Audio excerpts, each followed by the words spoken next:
We're going to talk about perpendicular bisectors. So a perpendicular bisector is a line segment, for instance, of a line segment AB.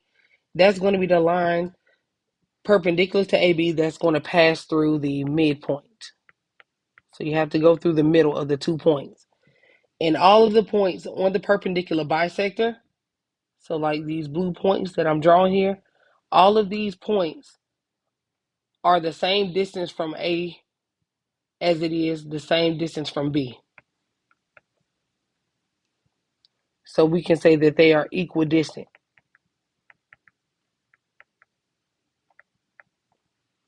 Okay, so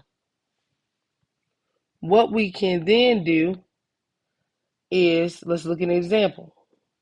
So if I give you these points, it says A is located at -8, 3, and B is located at 4, -5.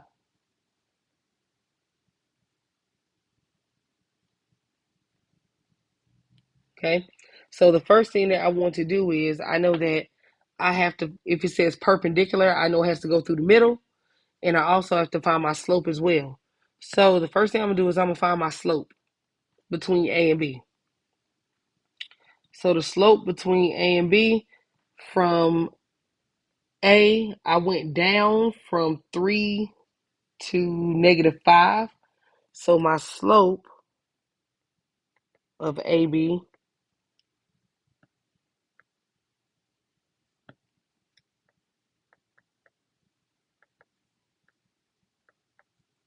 is going to be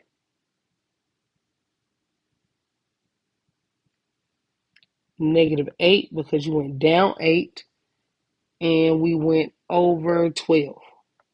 So -8 over 12 is the slope. And we already know to find the midpoint, all you have to do is average your x values, find the average of your x values, find the average of your y values.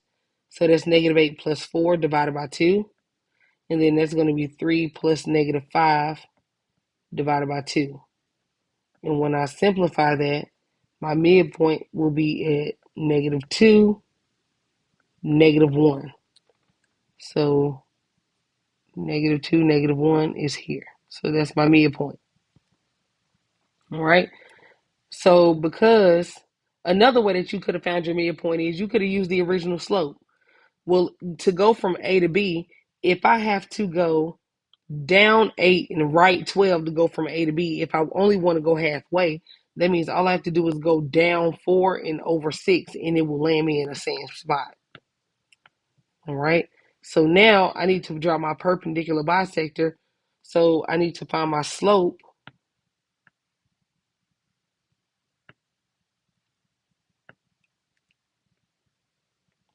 of the perpendicular.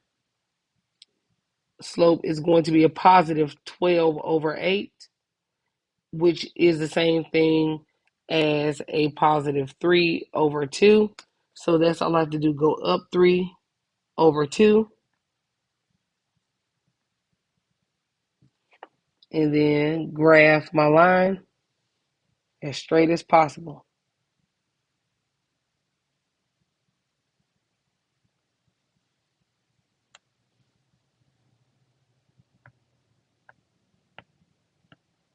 All right, so that is the bisector. So as we can see here, that is our bisector. All right, so that's how we draw. So now the one thing that it did say is that we need to draw it or graph it, and it also said write the equation of it. So remember, when we write the equation of a bisector, all we have to do is put it in point gradient form, or you can put it in gradient intercept, it's up to you. But I like point gradient form, so I'm going to put it in as y minus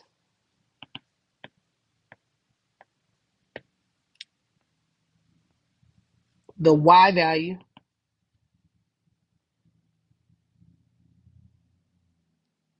of the midpoint, which is going to be -1. So y minus -1 is equal to the perpendicular slope, which is 3/2, times x minus -2 because it's x1.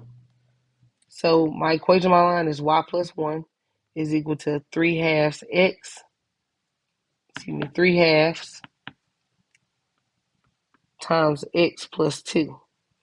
This is my equation of my line in point gradient form. All right, so let's take a look at and talk about Voronoi diagrams. So a Voronoi diagram, you've probably seen it by if you've ever looked at a school zone map, to where it looks like you have locations on a coordinate plane and you have like boundaries, or I like to think of them as fences to kind of close off space. Like everybody, if you're in this region or you're in this area, you belong to this school or you should attend this school or something like that. So there's some important vocabulary that we need to get into before we start talking about Voronoi diagrams. So first of all, you have what we call sites. Your sites are what we call Q, R, S, and P. And sites are basically your important locations. Or you can say particular points of location. All right. The next thing is your cell. Your cell is nothing but the region that all the points that are in are closer to than any other site. So, for instance, if we look at this Voronoi diagram, point Q, that purple region is the cell. For point R, that pink region is its cell. So any points lying within those regions belong to that site. You have edges. Your edges are like your boundary points, your fences. Your edges are going to be the lines which are going to separate the sites. Okay? Your edges are going to separate the sites and cells. Okay? And I'm going to add in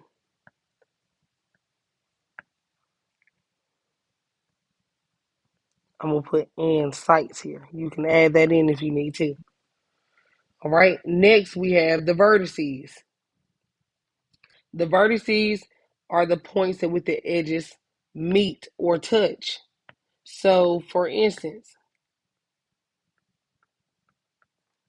if we look here, the vertice between Q and R is here in red. The vertice between R and S is here. The vertice between P and S is here. And then the vertice between T and Q and P is here. So my vertices are where my bisectors meet. So let's look at this example. So here we have a Voronoi diagram. It says how many sites does the diagram contain?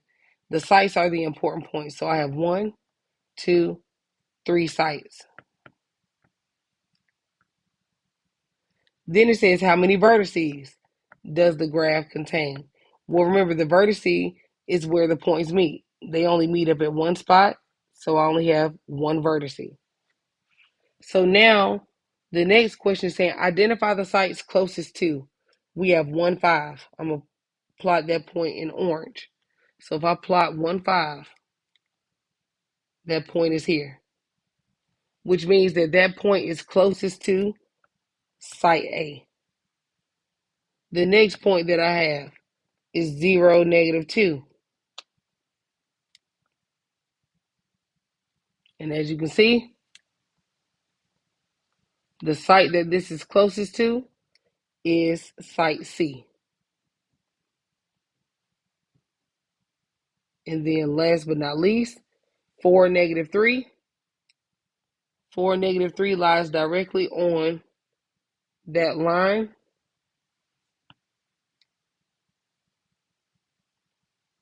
So because it lies directly on that line, we know that it's the same distance from B and C.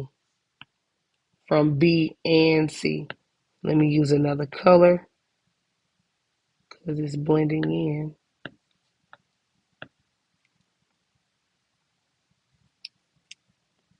Okay, so we know that there's equidistant from B and C. If you have any questions on perpendicular bisectors or Voronoi diagrams, please let your teacher know and have a great day.